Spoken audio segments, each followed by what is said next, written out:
Tiger fans, what is going on, guys? So I know it's been forever since I've been on here, but I did not want to come on here after the trade deadline video that I had made where I was really mad, really upset about how everything was going and how it was just the same old BS. Because after they started playing better in August, I did not want to come on here and start talking about, oh, well, they're playing good, they're playing better, blah, blah, blah. And then all of a sudden, I say something, play the mouth card, and all of a sudden, a losing streak happens, and, we wouldn't be talking about what we're about to talk about today with they're in the playoffs if the season ends today. So I'm recording this right as Minnesota just got put down 8-2. I don't even need to watch this game anymore. Like, Minnesota's bullpen just coughed it up. The Tigers are leaving Baltimore, heading to Comerica Park for their last 6 games of the season, and they are game and a half up on the Minnesota Twins. So let's talk about it. Let's dive right into this. What an insane turnaround since August 22nd this team has been on. They have the best record in the MLB since that day. The way this team has fought, the way this team has battled back and is just never out of any games, how A.J. Hinch has taken a team that has legitimately one starter, because Casey Mize didn't come back till the end of August, and his results have been very mixed. The fastball velocity was up last start, but he's still not generating much swing and miss. You don't really feel confident with him on the mound because he's not throwing really a lot of strikes. I think he had like 3 walks his last time out, 3 or 4 walks. He's been giving up a lot. He's had a lot of walks. Not much swing and miss. Only a couple of runs given up, but he's doing it on more smoke and mirrors.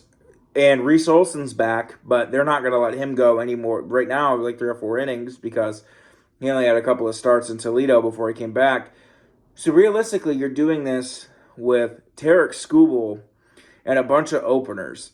And right now, the combination that A.J. Hinch is throwing out there, whether, it's Beau Brieske, Tyler Holton, Jason Foley, who, for the first time in a minute, has had a little bit of up and down, but he's been extremely dominant.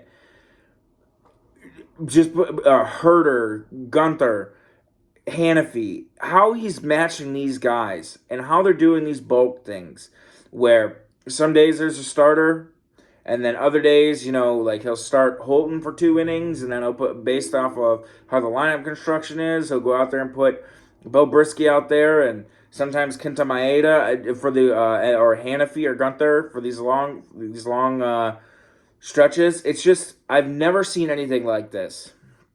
Tampa Bay had done openers before, but how Hinch is able to start these guys, will start a lefty on a team against a team that's got a bunch of lefties, and then pick a spot after 2 innings where he wants to bring his righty in and for a better pocket for him to try to get through a couple times with the order so he doesn't have to face those good lefties in the beginning. And then all these leverage innings this bullpen has picked up, like with Will Vest, it's just been insane. And you look at yesterday's game where the Tigers were facing the Orioles and Jason Foley gives up the lead. Why Tyler Holton wasn't in there, I don't know, especially to Gunnar Henderson. Jason Foley gives up the lead with no outs, runners on second and third, and Beau Brieske somehow works out of that. What happens? Tigers score very next inning, and they win the game. And then just like today, the offense hasn't really been scoring a boatload of runs. We haven't seen many games with more than 5 runs scored in this time span, really, over the last couple of weeks. The last big outburst I can remember was when we played the Rockies, and they'd scored 10 runs on them. But to see this team scoring 5 runs a game, and like the game, Torkelson hits a home run, then Kerry Carpenter has 2 home runs, and Trace Sweeney. I mean, how about that catch Trace Sweeney made in the 9th inning? Just absolutely insane. The defense has been great. Just getting any straw that Hinch pulls right now, whether it's Young off the bench, McKinstry off the bench, Andy Ibanez and search, it's just coming through. It's working.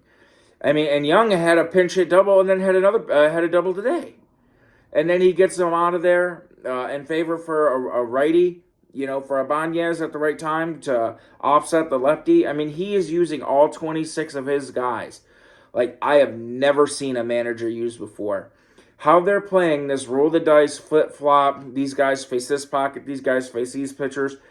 It's just like I've never seen before. And for this team to where they're really their offense isn't anything particularly great, but they're pitching to pitch the way they are with guys that some of these dudes were just like pre-September call-ups.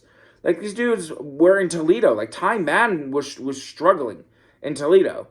They brought him up because his strikeout to walk ratio was insane.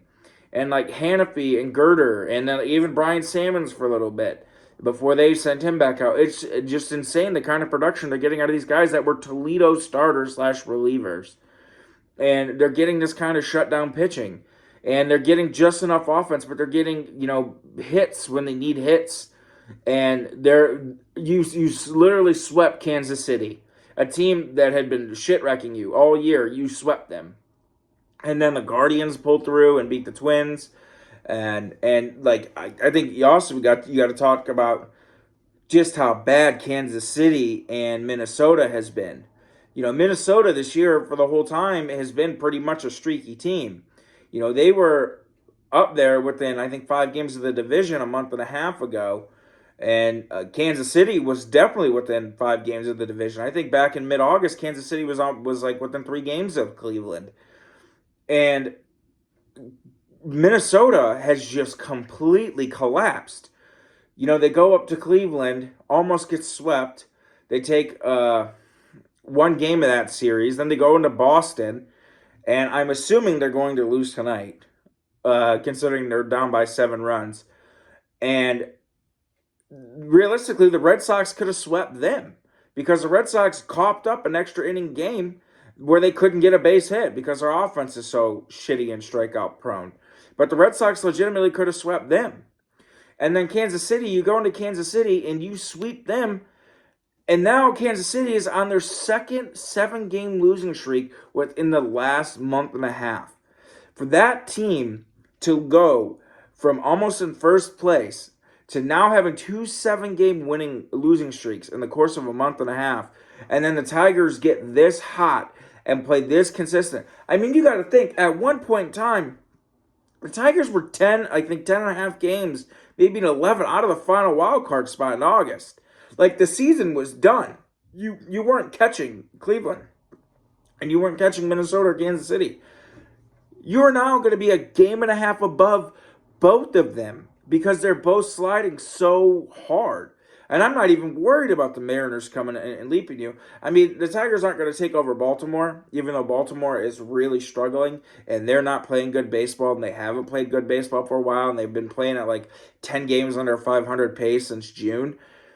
I'm not worried about, I don't think they're going to catch Baltimore, but this last stretch of baseball is like something I'm honestly trying to think since watching the Tigers in 2003, I'm trying to think of another team like this that was this young, that had this kind of lineup construction and just come out of nowhere and go on a tear like this. Because you can look at the time, like 06, yeah, that team had some young dudes, and they kind of came out of nowhere. But they were dominant from the rip. I mean, they had the best record in baseball.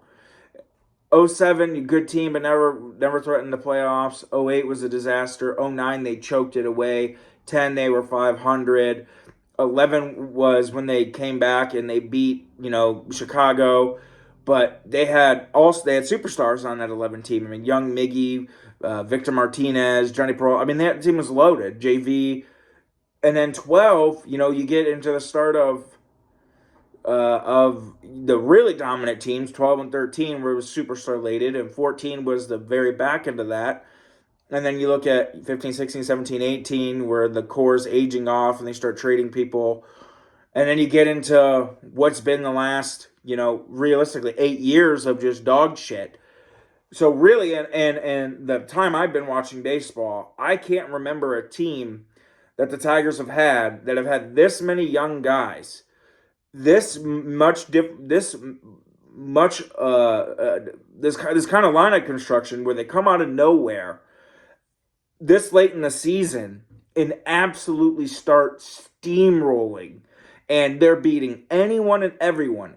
I mean, they're taking series after series after series, and like I said, their offense isn't even hitting that great. But when you're getting the kind of play that you're getting from Parker Meadows, who, I mean, I don't even know where the Tigers would be without Parker Meadows. When they called him back up on July 4th, I was at his game where he came back in Cincinnati. I went to two of those three games down there. And that was the game where Colt Keith had his first multi-home run game. Parker Meadows comes back, hits a home run in his first debut back from the minors, and then ends up hurting his hamstring after the last game of the series in Cincinnati. And then all of a sudden, he's just been absolutely he's been the catalyst. I mean, I don't know where this team would be without Parker Meadows. With his defense, his speed, his ability to, he's hitting lefties a little bit better. His ability, how he's adjusted against breaking balls, some of the power he's shown, his at bats. It's just insane. And then, they go and they sell off at the deadline, and they bring Trey Sweeney up on a whim just to see what you got, because Javier Baez's playing time was going to get cut, and then Javier Baez ended up having season-ending back surgery. Sweeney comes up, really doesn't hit that great off the rip, gets his first home run in Chicago, and really started getting a lot of at bats. And the knock on Trey Sweeney was he couldn't hit left-handed pitching, and now he's been all over lefties. I mean, AJ's not even pinch hitting for him, and he's going out there and he doesn't make like the super flashy plays like Javier Baez does, but he makes the routine plays and he makes them look easy. And I mean, you look at that play he made in Baltimore to save the game to keep Jackson Holliday at third. He's making plays like that. This kid is a gamer.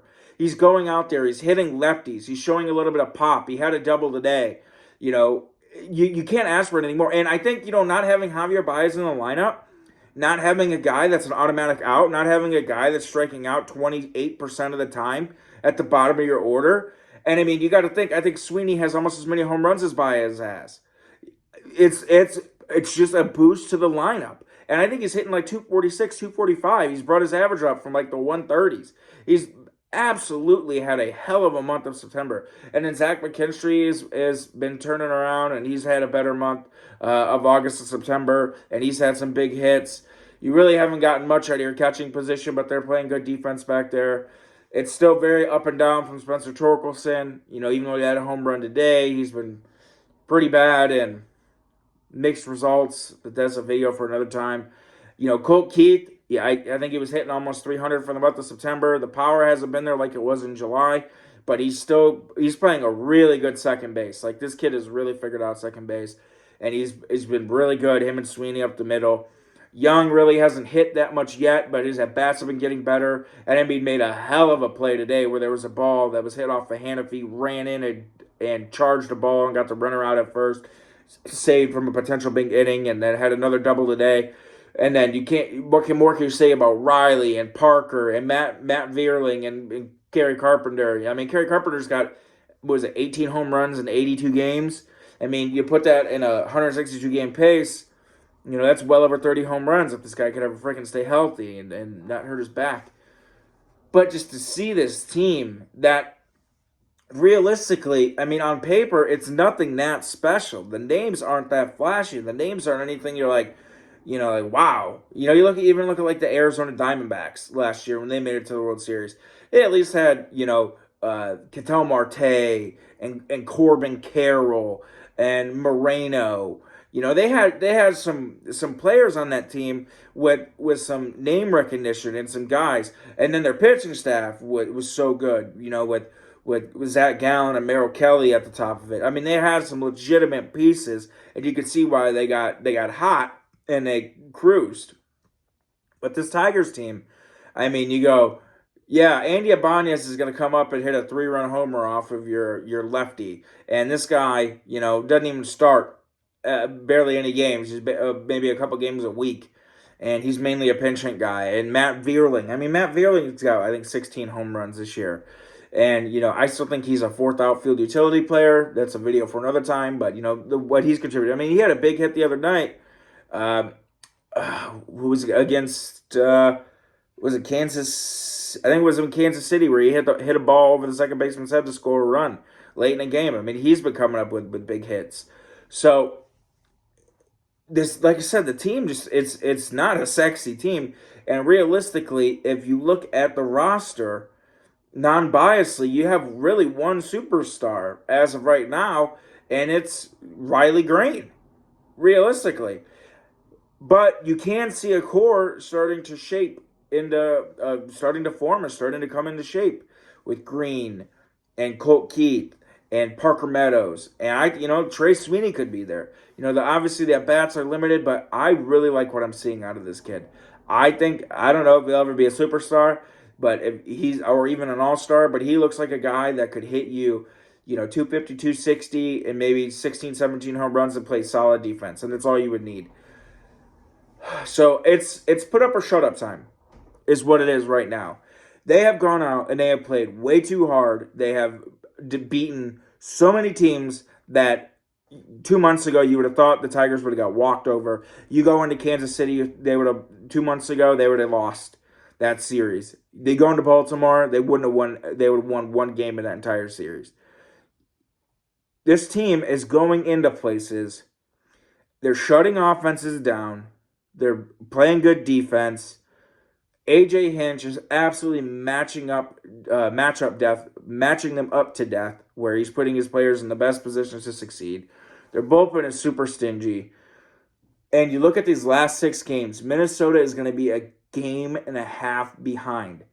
The Tigers, realistically, could go 500. They could go 3-3, or what would it be? 4-2 and be fine. Because Minnesota's on a slide and Kansas City is on a slide.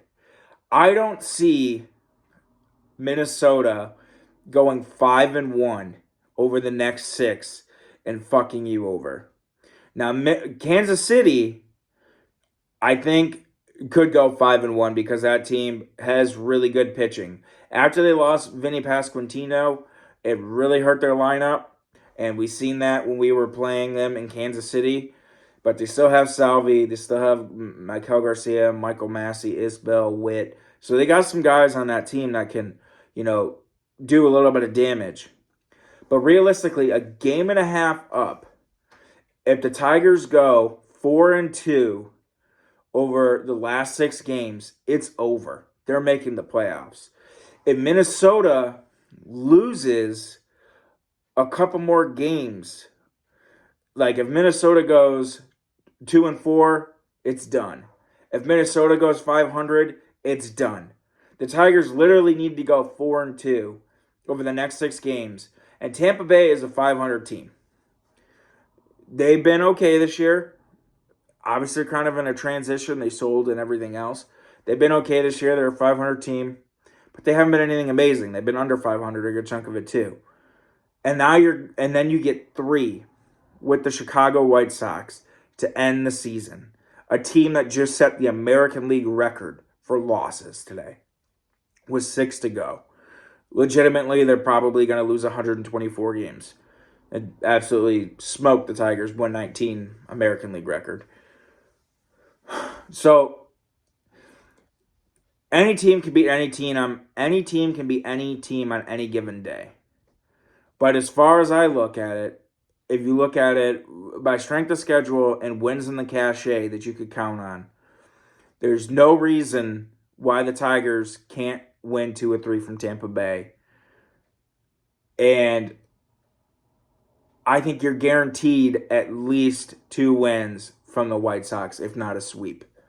So right now, if you take 2 or 3 from the Tampa Bay Rays, and you take 2 or 3 from the White Sox, that's 4-2. That's a normal stretch of baseball. That's nothing that is an incredibly out of the ordinary. You have to play at a 6-0 pace and hope this team also goes 0-6, and then this team goes 4-2, and then you can leapfrog them, and it puts you in this conundrum that it's a situation and a circumstance that's not going to be likely to jump anybody or lock down a spot. If Minnesota goes in, I'm trying to think who Minnesota plays next. I think they play Baltimore next. The nice thing right now that's helping the Tigers is Minnesota is playing teams that are either competing for the division when they went into Cleveland, still think that they're alive in the playoff push, i.e., Boston, even though Boston's not really alive. They're only going to be a game over 500. And then they're going into Baltimore. Baltimore's been skidding. They don't have a chance to win the division, but they're skidding. And if they keep skidding and the Tigers go 4-2, the Tigers could leapfrog them for the first wild card spot. Now it's extremely far fetched, but then you're talking about seeding and who you're going to play. You know, whether it's going to be Houston or Cleveland, I don't know. I have to look at the seeding. But Baltimore needs to win, and they need to win now. And they've been playing terribly. So now Minnesota's going to go in there.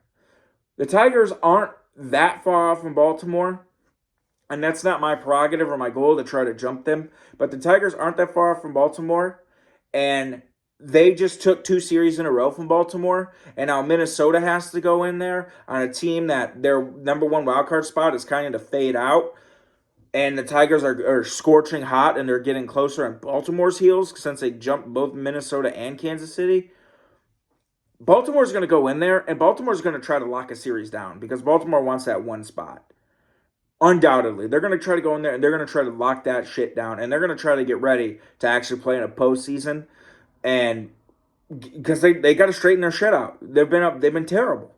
So that's going to help the Tigers. I don't know who Kansas City plays, but I'm not too worried about Kansas City. But it's going to at least help the Tigers out because they're not playing teams that have already clinched and aren't playing for anything. And they got guys that are resting. They got guys that are only playing half games because they're trying to keep them fresh. You're not going to see their best starters that long. You know, it's more like a spring training atmosphere. So the Tigers are benefiting from that. The Twins are going to be playing people that are still trying to win. And that helps the Tigers out, and it has helped the Tigers out. They just got to go 4-2, guys. They might even need to go 3-3 in the last 6, depending on how bad Minnesota and KC continue to slide. Because if each one of those guys go 2-4 over the next 6, which is a very realistic possibility, I think that Kansas City might catch a little bit of fire because they've lost 7 straight, and their pitching's good. But I think Minnesota is a dumpster fire that's rolling downhill fast, and it's got a full head of steam. I mean, you look at every game they played over the last couple of days. They had multiple extra inning games against Cleveland, and they lost both on walk-offs. Today, they almost got lost on another walk-off again, but Boston couldn't get it done, and they beat Boston. Then today they play a doubleheader. They get shit-wrecked the first game. Tristan Casas hits 3 homers off of them. And then today they start out 2-0 or 2-0, and then Boston puts up 6 in the 5th. So luckily the Tigers are getting helped. Luckily the Tigers are keeping pace. Luckily the Tigers are keeping, their pace up. They're beating teams they need to beat. They're taking series. They're doing what they need to do. But this is absolutely insane. Guys, this is the first time since 2016 they've had a winning season. This is the first time since 2016 they've had a shot to make the postseason. You remember, they went into Atlanta in 2016, and they were trying to fight for a game 163, and Atlanta was terrible in 2016. And the Tigers got beat 2-3, and it ruined their postseason chances. Because that was going to be the first time they went back since 2014, because they were bad in 2015. But it's going to be if they make the playoffs this year, it's going to be the first time in 10 years they make the playoffs. It's the first time in 8 years they had a winning record. Absolutely insane. And it came out of nowhere. They should not be here. They were 10 games out a month ago. 10. And to do what they've done with this lineup, this team, I still can't wrap my head around it. To have wins like they had yesterday, and I mean that game, you can just look at this past month. Parker Meadows hits a grand slam off of Suarez in San Diego with 2 strikes. 2 outs. He robs multiple home runs in Baltimore. And then the way the bullpen is just, I'm literally just rambling. I can't put this into words. So it's insane, guys. 6 games to go for all the marbles. 3 games with Tampa Bay. 3 games with the White Sox. The Tigers literally have everything in front of them. A game and a half up on Minnesota. And I think Kansas City, because I think they have the same record, because Kansas City lost again today. You're a game and a half up on both of these teams. You literally need to go 4-2, 3-3, and you're in. You're in. And it kind of scares me a little bit because they've been playing so good. So good. It's right there. It's in their hand. We could see postseason baseball for the first time in 10 years. And it's all set up. I just don't want it to blow apart with 6 games. I've seen this before. I have seen this before. Like back in 2009 when Minnesota caught them. And they blew a 7-game lead with a month to go. They blew it. I've seen this story before where it blows up at the end. But to have this team do what they've done and have this improbable run and how Hinch has managed this team. All these people that said A.J. Hinch was the problem, how Hinch has managed this team, it's theirs for the taking. It's put up or shut up time. You are right there. Like, you're literally right there. The most improbable shit is over. You just have to coast at this point. Win a few more fucking games, and you're literally playing the worst team in MLB history for 3. You have 3 in the bank as far as I'm concerned. Insane, guys. What do you think? You guys think they're going to make the playoffs? And if they do make the playoffs, I'm going to be back on here, and we're going to discuss playoff preview and go from there. Thanks for watching, guys. Have a good one. Go Tigers.